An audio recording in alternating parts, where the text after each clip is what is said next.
Bonjour à toutes et à tous, bienvenue dans le podcast La Soirée, salut Bigossi, comment ça va? Pourquoi tu te marres comme ça?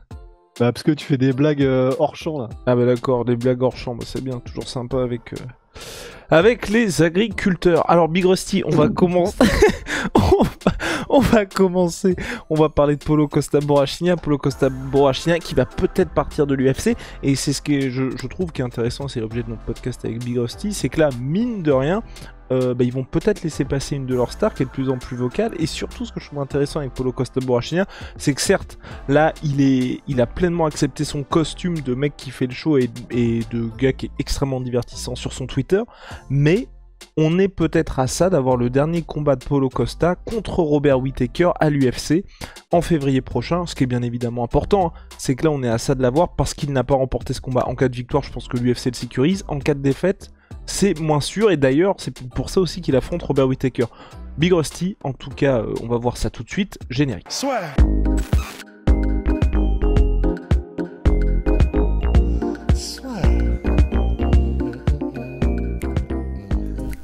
Entre dans l'octogone avec Unibet. Qui sera le vainqueur du combat? En combien de rounds? Fais tes paris sur l'app numéro 1 et profite de 150 € offerts sur ton premier pari. Oui, Paulo Costa Borrachinha est peut-être dans une situation à la Nate Diaz, où en gros il lui reste un dernier combat à l'UFC, un dernier combat sur son contrat. On va voir ça avec Big Rusty. Pourquoi Paulo Costa est aussi vocal par rapport à ça, par rapport à un potentiel combat en boxe anglaise, un potentiel combat contre Jake Paul, tous ces postes liés à l'USADA. Mais c'est vrai que là on est dans une situation qui peut être similaire à celle de Francis Ngannou. Bah oui, parce que tout simplement, effectivement, là, Paulo Costa, et la raison pour laquelle il dit j'arrive en boxe, et en gros c'est ce qu'il dit mot à mot sur Twitter et sur Instagram, c'est parce qu'effectivement, il y a des grandes chances, vu la popularité qu'il a auprès des fans là, de MMA et même dans le monde des sports de combat en général, que si jamais ça se passait bien pour lui lors du prochain combat contre Robert Whittaker, ce qui est quand même un gros si, parce que pour battre Whittaker, il faut être Adesanya, puis c'est tout.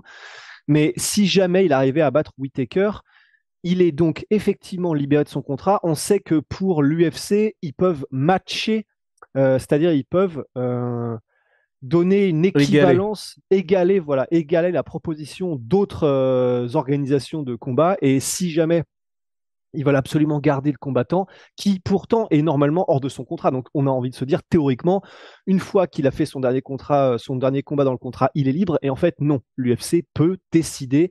Mettons que le Bellator ou une organisation, ça marche aussi avec les contrats de boxe anglaise, ou c'est juste du MMA d'ailleurs, ce truc-là? Je pense que c'est avec toutes les organisations. Après, les organisations de boxe anglaise, tu vois, un combattant peut participer, par exemple Conor McGregor, mais il faut que l'UFC soit d'accord. Voilà. Ouais, voilà, pour des trucs d'éco-proposition et tout. Mais après, c'est vrai que s'il est libéré de son contrat, admettons qu'un combat contre Jake Paul lui propose 500 000 $ en plat, c'est-à-dire en assuré et après avec des points de pay-per-view. Bah, si on en suit ce truc-là et si c'est applicable à la boxe anglaise aussi, bah, l'UFC pourrait, s'ils veulent absolument garder Paulo Costa, dire bah, on va quand même lui proposer du coup 500 000 à lui et à peu près les mêmes conditions parce qu'on veut le garder. Maintenant, effectivement, j'ai l'impression que Paulo Costa, lui, ça fait tellement de temps qu'il est saoulé par son contrat, apparemment qui est le même depuis Johnny Hendricks, donc ça dure depuis 2017. Ben, il en a marre. Il a dit que contre Marvin Vettori, il avait gagné 35 000 $ parce qu'il a eu les 20% de déduit comme il avait raté la pesée, donc apparemment il est à 45 000 $, ce qui est ridicule, mais ridicule pour un combattant du calibre de Paulo Costa en plus, qui est une célébrité dans le monde du MMA, qui était, en plus je crois que c'était le main event, il me semble, à moitié, C'était le main event, Big Rusty. contre Marvin Vettori. Donc c'est scandaleux et c'est ridicule, et il n'avait pas hésité à le dire. Et donc là maintenant... Et ce qui est très probablement vrai, puisque lors de l'UFC 278, les salaires officiels qui ont été partagés par la commission athlétique de l'Utah font état d'un salaire pour Paulo Costa de 130 000 $ avec sa victoire contre Luke Rockhold. Donc c'est pour ça que les 35 000 $ qui sont de l'aveu même de Paulo Costa, en prenant en compte les 20% de pénalité, sont pas, à mon avis, pas si éloignés que ça de la réalité, sachant que, comme l'a dit Berossi, le contrat qu'il a signé à partir du combat après sa victoire contre Johnny Hendricks, c'était 50 plus 50, 50 pour combattre, 50 000 en cas de victoire en plus. Bah, puis s'il a fait 130 000 contre Luke Rockhold, vu que donc probablement il a fait bourse de présentation et bourse de victoire. Bah voilà, ça voudrait dire que si on prend en compte, c'est quoi déjà, tu sais, le truc, l'argent de Venom, je sais pas combien est-ce qu'il a de dollars dans son Ouais, argent. là c'est uniquement la fight, enfin c'est uniquement son salaire pour combattre, donc il y a eu 65 000 pour combattre et 65 000 pour Ok. la victoire. Ouais, ce qui reste ridicule, Et en mais plus on ajoute pour Venom et Costa. les... Ouais.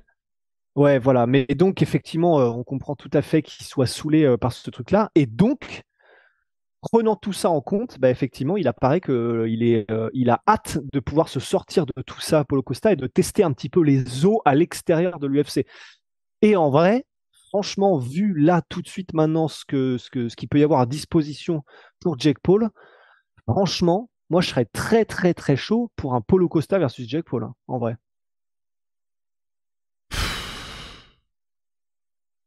Non, non, non, non, non, non, moi ça m'énerve. Moi en vrai je te dis ça m'énerve Qu'est-ce qui parce t'énerve? que toi, non, c'est trop tôt, tu vois, trop tôt. Franchement, Paulo Costa, je suis dégoûté parce que, et c'est ce qu'on avait dit lors de son combat contre Luke Rockhold, même là, ce qui va se passer normalement, on croise les doigts pour que ça ait lieu contre Robert Whittaker en février, c'est qu'enfin, là, février 2023 à Perth en Australie, c'est qu'enfin, on a un Paulo Costa, moi j'ai l'impression qu'il, ok, fait n'importe quoi sur les réseaux sociaux, mais parce qu'il est dans son personnage, mais qui est aussi concentré sur sa carrière sportive. Quand je dis ça, il n'y a pas eu de question sur sa pesée contre Luke Rockhold, le mec a été pro, certes, il a peut-être été un petit peu...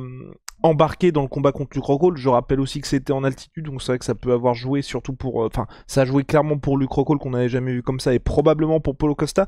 Mais ce que je veux dire, c'est que là, j'ai l'impression que c'est un gars qui est mentalement en paix et bien dans sa tête, bien dans ses baskets, et un mec qui sportivement aussi s'est trouvé.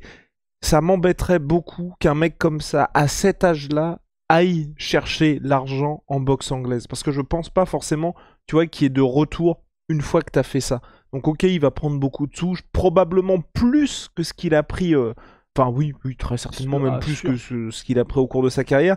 Mais je sais pas si une fois que t'as fait le combat contre Jake Paul, que t'as selon toute vraisemblance perdu contre Jake Paul, est-ce que l'UFC va t'accueillir à bras ouverts? J'ai pas envie non plus de le voir au Bellator parce que je pense que Paulo Costa, ses meilleures années sont toujours devant lui. Donc voilà, c'est un peu ça qui m'embête, tu vois. Je pense que c'est quelqu'un, s'il veut pas s'emmerder à être dans la catégorie middleweight, il peut même offrir des combats qui sont cool chez les moins de 93 kilos. Mais maintenant, aujourd'hui, qu'il aille en boxe anglaise, moi je trouve que ce serait du gâchis, tu vois. Puis surtout, enfin, on parle quand même d'un mec là qui va affronter Robert Whittaker, et c'est un combat où on n'est pas en mode ça n'a aucun sens. C'est un combat qui avait déjà été prévu par l'UFC, et quand tu regardes qui a affronté Whittaker, bah c'est un des derniers mecs qu'il n'a pas accroché à son palmarès. Paulo Costa, qui avait déjà été mis avec un sacré test face à Yoel Romero en 2019, qui avait surpris tout le monde parce qu'il s'était imposé et à l'époque, je crois qu'il était classé 8ème ou quelque chose comme ça, il affrontait Romero qui était classé premier. C'est quelqu'un qui nous a surpris, c'est quelqu'un qui montre qu'il appartient au top contender. C'est pour ça que moi je trouverais, enfin ouais, ce serait terrible. Ce serait terrible pour la catégorie. En vrai, je sais pas, hein. Franchement, moi, je serais vraiment très content qu'il ait sa Red Panties Night, en fait. Je serais trop content. Déjà, premièrement, qu'il puisse faire un combat où il engrange probablement presque autant que tous ses combats cumulés à l'UFC. Et en plus, je sais pas si c'est si évident qu'il se fait démonter non plus par Jake Paul, hein. Parce que, bon, ok, c'est pas Anderson Silva en termes de technicité, mais Il se fait pas démonter, bien évidemment, mais je pense que s'il y a ce combat-là, enfin, je pense qu'il pourra pas dominer Jake Paul en boxe anglaise, à mon avis. moi, je serais quand même curieux de voir ce combat parce que c'est un sacré, c'est un vrai destructeur, quoi, Paulo Costa. En espérant qu'il nous fasse pas une, comme il a fait contre Adesanya, où il est un peu comme une biche devant des phares, mais je pense pas contre Jake Paul en strict anglaise. Et honnêtement, voir un mec du gabarit de Paulo Costa, qui le jour du combat sera probablement plus lourd que Jake Paul, peut encaisser et peut surtout envoyer, même s'il n'est pas aussi technique, même si c'est pas un aussi fin boxeur, honnêtement, je pense qu'il aurait quand même du souci à se faire probablement un petit peu Jake Paul. Donc, ça m'intéresse. Même, je sais qu'il y a beaucoup de gens qui en ont marre de Jake Paul, etc. Moi, je trouve que c'est intéressant ce qu'il fait. Et comme Matt Brown, franchement, bien malin celui qui peut critiquer Matt Brown, parce que là, l'immortel, c'est un de mes combattants préférés à l'UFC, et lui-même était en mode, bah, on peut dire ce qu'on veut, mais Jake Paul, là, dans sa carrière professionnelle en anglaise, il affronte des mecs, enfin, beaucoup plus dangereux que n'importe quelle superstar de l'anglaise après aussi peu de combats. Donc, moi, j'aime bien cette petite trame scénaristique Jake Paul. Ça m'intéresse surtout parce que c'est un boxeur qui est vraiment pas mauvais. Et honnêtement, ça ferait gagner, je trouve, du coup, encore plus de notoriété à Polo Borrachinha. Et puis, bah, après, voilà, il aura empoché, il sera encore plus célèbre. Après, il faut juste pas qu'il se fasse salement éteindre, parce que là, effectivement, ça mettrait un stop. Mais sinon, bah, après, je vois pas pourquoi est-ce qu'il pourrait pas bénéficier du coup de cette notoriété nouvelle pour revenir à l'UFC. Pourquoi pas si c'est un one-shot, tu vois, qu'il a fait en anglaise. Attendons de voir En Big plus, Rusty. imagine, il met très très mal Jake Paul. Oui, il le bat. Il devient immédiatement, il devient le meilleur ami de Dana White dans la nuit, tu vois. Oui, il le bat, mais c'est juste que pour moi, en fait, ça envoie les mauvais signaux à l'UFC. Ok, Ned Diaz qui a envie de se barrer, Ben Askren qui a envie de se barrer, Tyron Woodley qui a envie de se barrer. Oui, là, j'ai pas spécialement de soucis avec ça. Mais quand t'as des gars comme Francis, des gars comme Polo Costa qui aujourd'hui, je suis désolé de le dire aussi, mais pour l'UFC, avec Charles Oliveira et Figueiredo, je pense que c'est même une plus grosse star que Figueiredo, pour le Brésil, qui est un marché énorme pour l'UFC qui est désormais diffusé sur l'UFC Fight Pass uniquement au Brésil, c'est une des superstars. Donc quand t'as un mec qui est dans ses meilleures années, qui représente un pays qui est énorme pour toi, qui a envie de se barrer, c'est pas du tout un bon indicateur pour le sport. Et moi, ça me fait un peu de peine, tu vois. Ça me fait un peu de peine qu'un des instigateurs un des principaux acteurs de la catégorie, chaque fois qu'il ait le micro ou qu'il y ait une prise de parole, ce soit, j'ai envie de voir si l'herbe est un peu plus verte ailleurs. Quand il y a Francis qui en parle, c'est un peu dur aussi pour le sport, tu vois. C'est pour ça aussi que moi, j'ai envie que ce mec-là reste, parce que aujourd'hui, on a ça aussi, tu vois. Moi aussi, à choisir, moi aussi. Ah oui, d'accord, ok. Mais, ce que je voudrais... Mais ce que je souhaiterais, c'est qu'il reste, plus que tout. Et je voudrais, moi, là, si tu me donnes le choix, bah évidemment, je voudrais qu'il soit payé 400K par combat et qu'il combatte à l'UFC. Attention, je me suis mal exprimé. Ça m'intéresse beaucoup moins qu'il aille combattre Jake Paul plutôt qu'il continue de combattre à l'UFC. Et autant là, pour moi, j'avais pas compris. Excuse-moi, Big Rusty. Putain, on en a eu beaucoup en plus aujourd'hui. Dont des très très graves, parce que par exemple, faut mettre les gens dans la confidence. Dupont et Dupont encore frappé.